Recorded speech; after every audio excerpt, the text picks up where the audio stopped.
So about a year ago, I started doing a bunch of research about Agile methodologies being applied in the classroom in Finland and Denmark.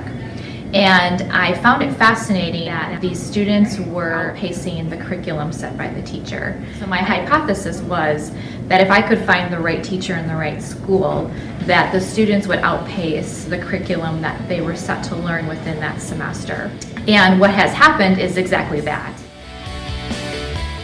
This idea of learning in a peer-to-peer environment, so transparency to their work, transparency, collaboration and transparency to the work that's happening inside of a sprint. The students themselves created a very safe environment for students to learn from each other depending on where they were in their skill set, as well as inspire each other and give advice to each other. Like finding a way to import the files, construct kind of like a grid object, and then execute the commands.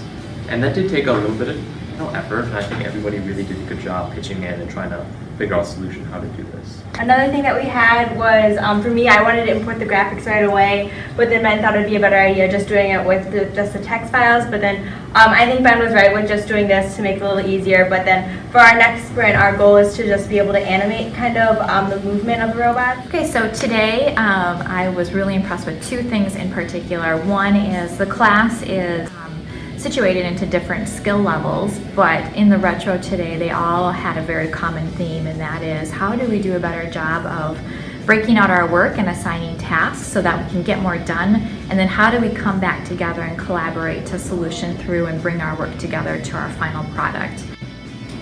How are you going to do that? In our discussion already, we were trying to figure out how we were going to accomplish what Mr. Chamberlain said. Okay. And already Ben was trying to go above and beyond to a point where we almost could not reach it, so we were already holding him back a little. Okay, so it sounds like you're holding each other accountable.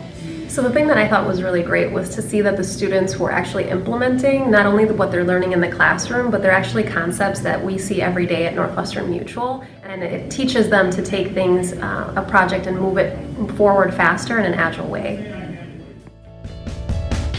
During the course of the pilot using Agile methodologies, my students experienced a tremendous amount of growth in collaboration, communication, and content knowledge. And at the beginning of the process, the classroom had one teacher and 26 learners. And I think what we succeeded in most was, by the end, it truly felt like we had 27 teachers and learners who were all coming together for like a greater good. So the work, I think, that we proved through this experiment is extremely scalable, and I would love to see other teachers leverage this type of learning no matter what type of environment they're teaching in. I thought the Agile really, it kind of forced us to work together as a team to get the job done, and it taught me how to work with people that move at different paces than I do. What I liked about Agile methodology is the teamwork that we learned, because in all the other computer science classes that I've taken, we do some teamwork, but it's not the same as creating a whole new program with different people with different skill sets. And so just trying to get them all to work together was definitely a challenge, but it was really cool to learn different perspectives and how people want to structure their code. What I like the most about Agile methodologies is that I get to figure out maybe if I really like this, and if I get a taste of what I could really do in the future and when I grow up. Also, I really like learning what I can do and my capabilities as a group, because I get a lot of help from my classmates and I get to help my classmates. So it's really like a win-win for everyone. So I think that's just a great lesson in general for all of us to learn, is our students will surprise us and exceed our expectations.